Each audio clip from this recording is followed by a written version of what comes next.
For most of its existence, humanity lived without cities, without writing, and without rulers. Small bands moved through vast landscapes, following seasons rather than calendars, animals rather than borders. The world was not owned, it was occupied temporarily, then released. For tens of thousands of years, this pattern endured.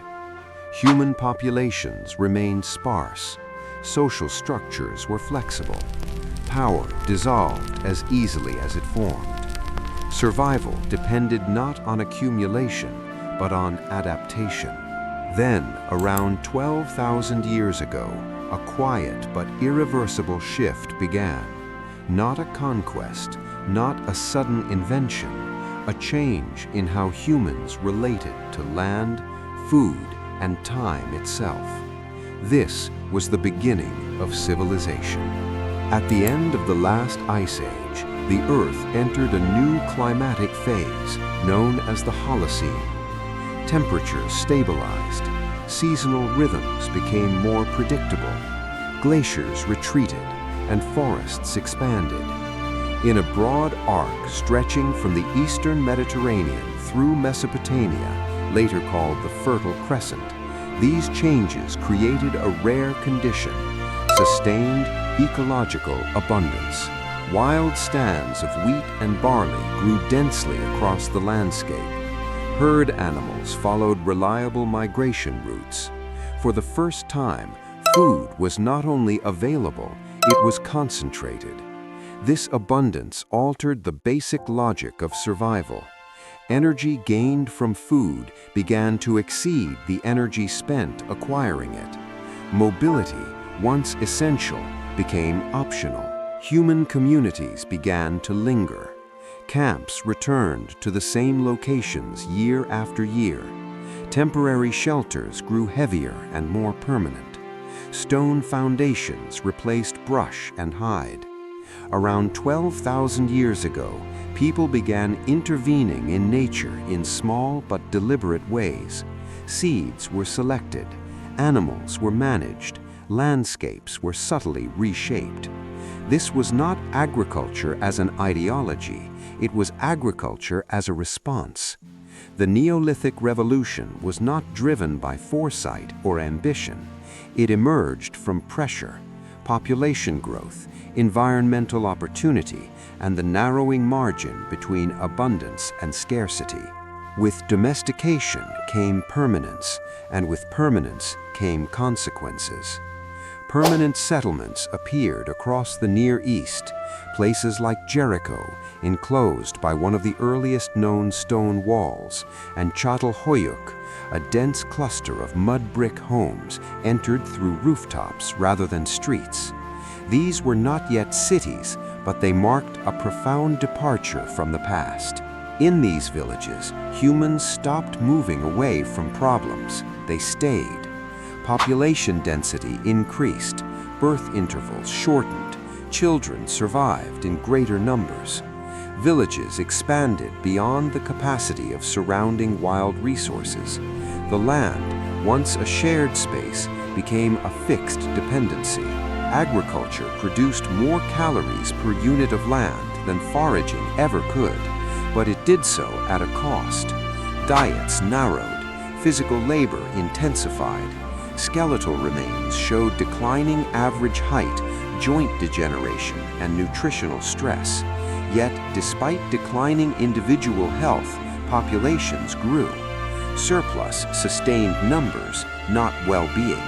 Where food could be stored, it could be controlled. Where control emerged, inequality weakened. Early farming communities began to develop distinctions between those who worked the land and those who managed its output, between ritual authority and physical labor. Status, once temporary, began to persist across generations. In southern Mesopotamia, farming faced a challenge rain-fed agriculture could not solve. The rivers, the Tigris and Euphrates, were unpredictable, capable of sudden floods and prolonged droughts. To survive, communities turned to irrigation. Canals had to be dug, embankments maintained, water scheduled and distributed.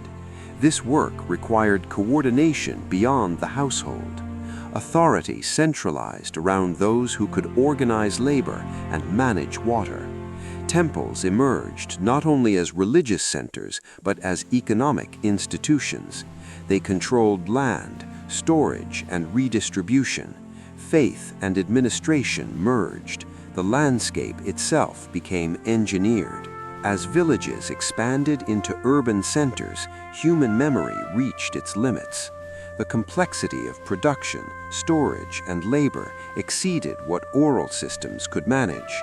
In Uruk, around 3400 BC, writing emerged, not as literature, but as accounting. Early cuneiform records recorded barley rations, labor quotas, and inventories. Writing was born to measure. Those who controlled records controlled resources.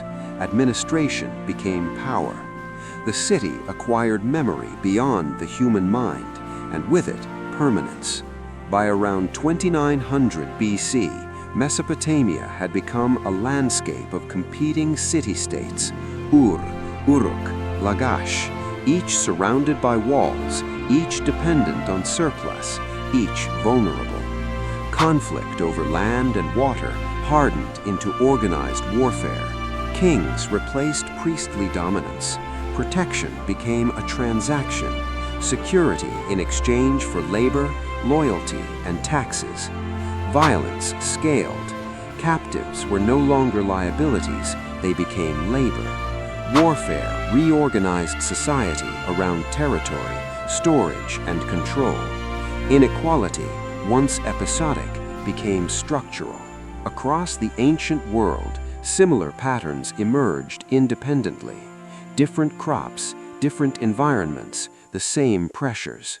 Surplus enabled population growth. Population density required coordination. Coordination produced hierarchy. Hierarchy gave rise to the state. Law, religion, and bureaucracy crystallized together.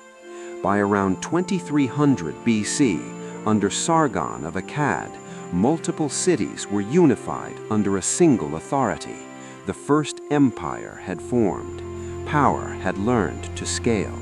Civilization transformed humanity's relationship with the world.